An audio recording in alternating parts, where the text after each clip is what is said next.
All right, so I want to talk about a particular type of problem called a related rates problem. In a related rates problem, you've got two things happening. First, you've got some quantity that's changing over time. And second, you have a second quantity that's related to the first. And by related, I mean that when the first quantity changes, the second quantity has to change as well. So the question we can ask is, if we know the rate at which the first quantity is changing, at what rate is the second related quantity changing? For example, if I had a circle and I increased the radius at some rate, then the area of the circle would increase as well, or its circumference would increase as well. Those quantities would be related to the radius, and as one changed, the other would have to change. Okay, let's look at an example. I'll use an example from your textbook. It's number 39 on page 280. And they're looking at the rate of change of the Arctic ice cap. And so it's modeling the ice cap as a circle. So we'll start off with a circle.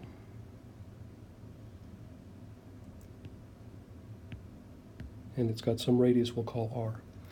And so the problem says the Arctic ice cap has been shrinking since 1980.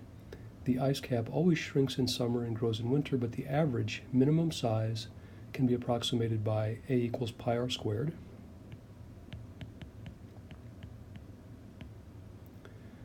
And it says in 2013 the radius was approximately 792 miles.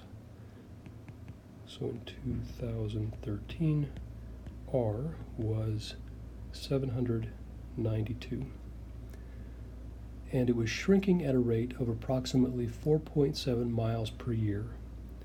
So the radius is shrinking, that means dr by dt. Shrinking would be a negative rate, and it's 4.7 miles per year.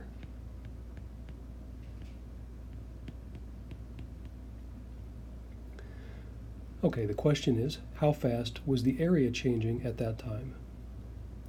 Okay, I'd have an expression for the area in terms of the radius. And that's the quantity that is related and that I want to calculate the rate of change of. So what I want is dA by dt, the rate of change of the area.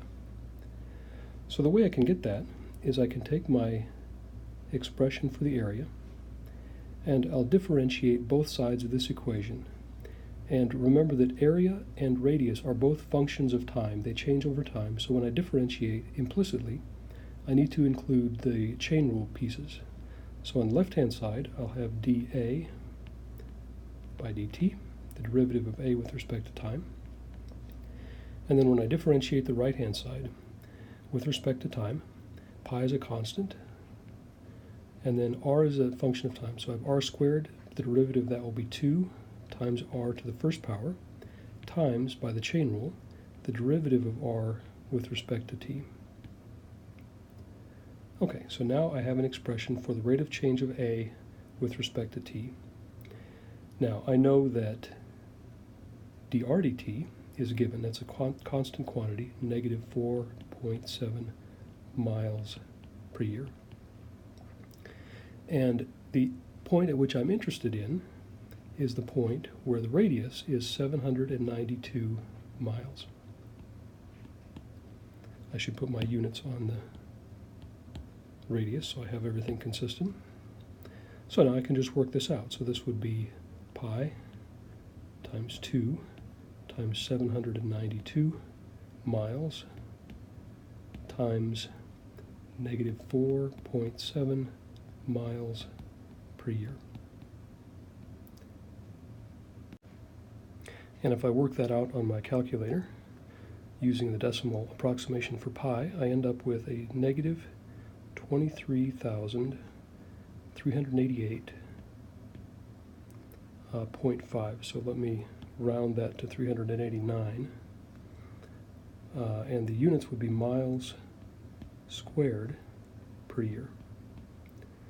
And that's a negative area per year. Miles squared is area per year, so that's a rate of change of area, and it's negative because the area is decreasing. Okay, let me do a second example. And I'll pick another one from the textbook. This will be problem 47 on page 281. In this problem, it says that the volume of a cantaloupe is approximated by V equals 4/3 pi r cubed. So our cantaloupe is going to be approximated by a sphere. I'll call my radius r. And they say the volume is 4/3 pi r cubed. Okay, that's the standard volume of a sphere. And it says the radius is growing at a rate of 0.7 centimeters per week at a time when the radius is 7.5 centimeters. So I know that the radius is growing at a rate of 0.7 centimeters per week. So I know dr by dt, the rate of change of the radius, is a positive 0.7 centimeters per week. Positive because it's growing. And I know at the time I'm interested in, the radius is 7.5 centimeters. And the question asks, how fast is the volume changing at that moment? So what I want is dV dt. That would be the rate of change of the volume. Okay, so I'll take my expression that relates the two quantities, and I'll differentiate both sides implicitly. So on the left-hand side, I would get my dV by dt. And on the right-hand side, 4/3 is a constant, pi is a constant, and now I need the derivative of r cubed, remembering that r is a function of t, so I need to use the chain rule. So I'll have 3 times r to the power 2 times dr dt. Okay, so now I can put in all the constants that I know. So this is 4/3 pi times 3. And then r squared, I know at the time I'm interested in, r is 7.5. So 7.5 centimeters, that quantity squared. And then I'm going to multiply by dr by dt, which I know is 0.7 centimeters per week.